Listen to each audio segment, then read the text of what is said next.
Good morning, YouTubians. This is a response to Paddy's tag. Thanks, Paddy. Can't talk today. Thanks, Paddy. I think you've pushed the subscriber numbers up a little bit more. I appreciate it. Thank you. And the tag was about sub-collections within the main collection. So this is going to be pretty broad groups. But I hope you find it interesting. So the first sub-collection I've got is my Italian knives. There's only 4 of them at the moment, but I hopefully will be getting some more relatively soon. Some of them I've already done the reviews on. I'll try not to waffle on for too long because there's not a lot of knives to get through, so I'll just give a brief overview of each. So these are my Italian knives. The first one being the Viper key. I've already done the review on this. Lovely micarta, love that blade. These are all M390 steel, really nicely made, attention to detail, classy little knife, love that one. The second one I got was the Fox Libar, I think this one was. I saw the pictures of this one, it looked really good. I love the blade shape, it's got a really nice clip point, but I will warn you before I open it. I've not done the review on this and there's a good reason for it. When I got it, it wasn't particularly sharp, it was kind of sharp, and I thought, oh, I'll have a go at sharpening that on my precision adjust. But the blade is a recurve, and it really does not handle recurves very well. Also, I stupidly decided to put a 17-degree per side edge on, and that was far too shallow. The blade is not the thinnest behind the edge, so you ended up with this kind of ugly, very tall grind. It is razor sharp, and it still holds a really good edge. Performance-wise, it's very good, but it doesn't look very good. So it's ugly. So as that wears down, I'll probably go to a 20-degree per side edge. Not much to say about this really. It's simple, about as simple as Prince Harry. Micarta, no liners, just a basic knife. It's kind of a full grip. Just about get 4 fingers on there. As I say, it's very, very sharp. Nice looking clip point before I went and put that ugly grind on. But it does the job. The next one is the Lion Steel Best Man. I've just done the review on this, so anyone who watches my channel will have seen that. Love this knife. Very nicely put together. Titanium bolsters, micarta, covers, as all of them, M390. You get the crown spine, which you don't get on that one. This is cheaper, but lovely blade, drop point blade with that swedge. Lovely attention to detail, classy little knife. So that's the Lion Steel Best Man. And then the last one, which has only just arrived, I've been after one of these for a while, and that's the MKM Selena. Smaller brother to the Farah. But the reason I went for this one first is Paddy and some others had said that they actually preferred the Selena over the Farah, but also you get that magnetic pouch, which I can use all of these, and I'll carry them more often if I can clip them into my pocket. The thing that puts me off a lot of the time carrying these is they're expensive. If they fall out of your pocket, they're gone forever. So having them clipped in will make a difference. This one's in titanium with M390. I'll do a full review on this at some point, but so far so good. Very impressed. Lovely, lovely little knife. So more to come on that. So that would be my first sub collection. I'll need to clear these off and I will bring out the second. So the second sub collection, and it's a bit of a broad definition, I suppose, is my one-hand opening knives. And that, to me, is a big thing because I tend to carry these most. I like something that clips into my pocket and is secure there. So something that I can open with one hand and has a clip I quite like. So it all started with less than a year ago with this one, the only knife, he says, I can't do it behind the camera, that you can flick out, and a UK legal that I've got that you can flick, and that's the CRKT Polar. Obviously this isn't quite standard. It was my first attempt at acid washing a blade. It's not my favourite one. It was too strong, the liquid. Anyway, more to come with this. I've bought some exotic wood to do new scales and some rosewood for the backspacer. I'll probably redo the blade at some point. But just a great, no-nonsense knife. Relatively cheap, 35 quid. G10, it's 8CR. I really can't do this behind the camera. 8CR13 steel, so no, it's not going to win any competitions for edge retention, but it's soft enough that it will roll rather than chip, and it's easy to sharpen. So somebody who's not looking to spend a great deal of money, doesn't want something that's going to be really difficult to sharpen, that is stainless enough, I still think these are a really good option. Really well designed. You can get a full grip on it, non-threatening. There's a lot of plus points to those. I do like the Polar. These are kind of in price order. The next one would be the Bokeh Xs, another one I really like. Nothing too fancy about it, not ostentatious, pretentious, whatever. It's just G10. Come on, camera, focus. 9CR18, I think it is, this one, equivalent of 440C. But my favourite thing about this, as I said in the review, is that clack when you open it, and that blade shape. I don't know if this will come across in the video, but that hollow grind I really like. It's a deep hollow grind. It's very, very thin behind the edge. That nice big blade. I know a lot of people won't carry this over here, but I'm confident enough with it. Full grip, finger choil, just a great knife. Again, not too much money. It's about £42. I could, if I got rid of all my knives, apart from that one, tomorrow I could get by perfectly fine with that, without any of the super steels. I just like collecting steels. Another one slightly more expensive than that was the Makami EK3R in copper. Didn't particularly like this when I first bought it, so I modified it. Better hand-rubbed acid wash on the blade, which I really like. I polished all the scales, mirror polished them, and then obviously let them patina over time. That's the thing I like most about this knife, is the patina. It did kind of screw up here, so you have to be careful when closing it, but I carried that sometimes. It's more of a bit of a project knife.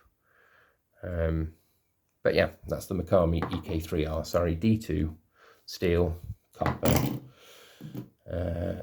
One of my favourite one-hand opener UK legals is the Kaiser Zip Slip.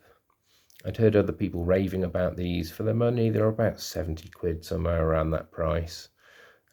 You've got Bowler N690 blade steel, but it's probably it's the blade itself that I like about this. You could put it to slightly harder work. It's quite thick. It's not a full flat grind. It's only kind of half height, so you've got a bit more rigidity in there. I like the G10. It's not the standard checkered stuff. It's got a different pattern to it. It's just really well designed. That finger choil, you're off. It's got this little nub in here that keeps you off the blade. It's comfortable. It's a full grip. It's just got everything going for it, and not to mention that action. Just sounds great. Well put together. Great knife. Kaiser Zip Slip. And then fairly recently, I got myself, eventually, a Bestech Junzi. Yes, they're quite expensive for what they are, but titanium, inlaid carbon fibre. This is S35VN on the blade steel. Love the shape of that blade. Thumb ramp, finger choil. It's just got everything going for it. Really nice knife. I've been carrying this to test it a bit recently, and it has not let me down. Really liking S35VN so far. This is the first knife I've had in that steel. So yeah, I know people will complain it's a lot of money for a UK legal slip joint, but I suppose you're paying for the materials, aren't you? Best Tech Junsey, really like that one. Just in this category, I know it's cheating a bit, but a couple of honourable mentions, because to me they're one-hand opening knives, would be the Real Steel Luna. This is the basic one, G10, D2 blade steel, but stick a thumb stud on, it was like it was always meant to be a one-hand opener. Got that fuller that runs the full length, so you can adjust where you have that thumb stud. It doesn't get in the way of the design. I put a mirror edge on this, but it's just meant to be used. It's like it was supposed to be like that. And nice light knife, you can stick that in a shirt pocket. Just looks like a pen, it won't weigh down. I carry that quite often. Same with the Real Steel G-slip, thumb stud on, and it's one-hand opener. They weren't sold as a one-hand opener, but I still count them in the same bracket. So that's the second one. There's only one more to go. I promise I won't keep rabbiting on for too long. So the third subcategory I have is Roughrider. I just like the price point. I suppose you get to collect all of the different patterns, or get knives for different uses without spending a fortune. See if it works for you. You can always buy more expensive brands afterwards. Anyway, everyone knows what the benefits of Roughrider are. So the first one in the collection, well, it wasn't actually the first one I bought, but the first one to show you, a lot of people have got the Roughrider work knife. This kind of epitomizes Roughrider to me. It's a full length, decent size, decent thickness, Warncliffe. It's no nonsense. It doesn't pretend to be anything it's not. It's T10 carbon steel, decent edge retention without being expensive. Basic micarta handles. It's just done well for somebody who just wants something at a cheap price. It's going to be a good everyday knife. I think you can't go far wrong with that. The next one is my denim micarta trapper.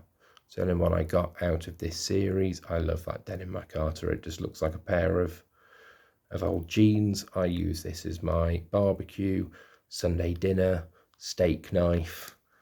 So you'll see it again is in T10 carbon steel. If you see the patina, it gets used a lot. I'm always taking this out and using this in place of a steak knife.